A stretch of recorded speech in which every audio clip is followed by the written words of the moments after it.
ബിനിൽ കൂടി നമുക്കൊപ്പം കൊച്ചിയിൽ നിന്ന് ചേർന്നു. ബിനിൽ, ഈ കേസുണ്ടാകുന്നതും ഇതിൻ്റെ ഈ കൊലപാതകം ഉണ്ടാകുന്നതും അതിൻ്റെ അന്വേഷണവും ഒക്കെ റിപ്പോർട്ട് ചെയ്ത ആളാണ് ബിനിൽ.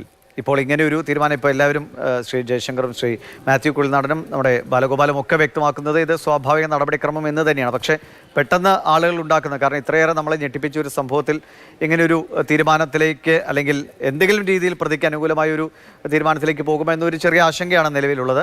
പക്ഷെ അതിന് പ്രത്യേകിച്ചൊരു അങ്ങനെ ഒരു സാധ്യതയില്ല എന്ന് ഉറപ്പിക്കുന്നുണ്ട്. എങ്കിലും ആ കേസിന്റെ നാൾ വഴികളും ഇതുവരെ എത്തിയതിലേക്ക് ദിവീഷ്, സമീപകാലത്ത് കേരളത്തെ പിടിച്ചുലച്ച ഒരു സംഭവം തന്നെയാണ് പെരുമ്പാവൂരിലെ നിയമ വിദ്യാർത്ഥിനിയുടെ കൊലപാതകം. അതിൽ വിചാരണ കോടതിയും ഹൈക്കോടതിയും ആ വധശിക്ഷ ശരിവെച്ചതാണ്. അതിലാണ് ഇപ്പോൾ അപ്പീൽ ഹർജി ഫയൽ സ്വീകരിച്ചുകൊണ്ട് ഈ വധശിക്ഷ നടപ്പാക്കുന്നത് സുപ്രീം കോടതി മരവിപ്പിച്ചിരിക്കുന്നത്. നമ്മൾ പ്രോസിക്യൂഷനുമായി സംസാരിച്ചിരുന്നു. പ്രോസിക്യൂഷൻ നൽകുന്ന വിശദീകരണം എന്നത് ഇതൊരു സ്വാഭാവിക നടപടി മാത്രമാണ്. കാരണം വധശിക്ഷയ്ക്കെതിരെ പ്രതി നൽകിയിരിക്കുന്ന അപ്പീൽ ഫയൽ സ്വീകരിച്ച് അതിൽ വിശദമായി വാദം കേൾക്കാനായി സുപ്രീം കോടതി പോവുകയാണ്. ആ ഘട്ടത്തിൽ ഈ ശിക്ഷ നടപ്പാക്കുന്നത് മരവിപ്പിക്കുക എന്നത് കോടതിയുടെ നടപടിക്രമത്തിന്റെ ഭാഗമാണ്. അതാണ് ഉണ്ടായിരിക്കുന്നത് എന്നതാണ് പ്രോസിക്യൂഷൻ ഇക്കാര്യത്തിൽ നൽകുന്ന വിശദീകരണം. പക്ഷേ പ്രോസിക്യൂഷനെ സംബന്ധിച്ചിടത്തോളം ഹൈക്കോടതിയിൽ അവർ വാദിച്ച് നേടിയ ആ വധശിക്ഷ സുപ്രീം കോടതിയിലും ഉറപ്പിക്കുക എന്നത് ഒരു ശ്രമകരമായ ഒരു കാര്യം തന്നെയാണ്. സ്വാഭാവികമായും ഇതിൽ ഏറ്റവും പ്രധാനപ്പെട്ട തെളിവായിട്ടുള്ളത് DNA പരിശോധനാ ഫലം തന്നെയാണ്. ആ DNA പരിശോധനാ ഫലത്തിന്റെ പ്രധാനപ്പെട്ട തെളിവായി കണ്ടുകൊണ്ട് തന്നെയാണ് ഹൈക്കോടതിയും കീഴ്ക്കോടതിയും, അതായത് വിചാരണ കോടതിയും ഈ വധശിക്ഷ അപൂർവങ്ങളിൽ അപൂർവമായ ഒരു കേസായി കണ്ടുകൊണ്ട് ആ ഒരു വധശിക്ഷയിലേക്ക് പോയത്. ഇതിൽ അമീറുൽ ഇസ്ലാമും അതോടൊപ്പം തന്നെ പ്രതിഭാഗവും ഉയർത്തുന്ന ഒരു പ്രധാനപ്പെട്ട വാദം എന്നത് ഇത് തെളിവില്ലാത്തൊരു കേസാണ്, തന്നെ ഈ കേസിൽ കുടുക്കി ശിക്ഷിച്ചതാണ് എന്നതാണ് അമീറുൽ ഇസ്ലാമും പ്രതിഭാവും ഉയർത്തുന്ന വാദം. അവർ നേരത്തെ ഹൈക്കോടതിയിലും ഇതേ വാദഗതികൾ അവർ മുന്നോട്ട് വെച്ചിരുന്നു. കാരണം ദൃക്സാക്ഷികളില്ലാത്തൊരു കേസാണ്, അതോടൊപ്പം തന്നെ മറ്റ് തെളിവുകളൊന്നും ഇല്ല.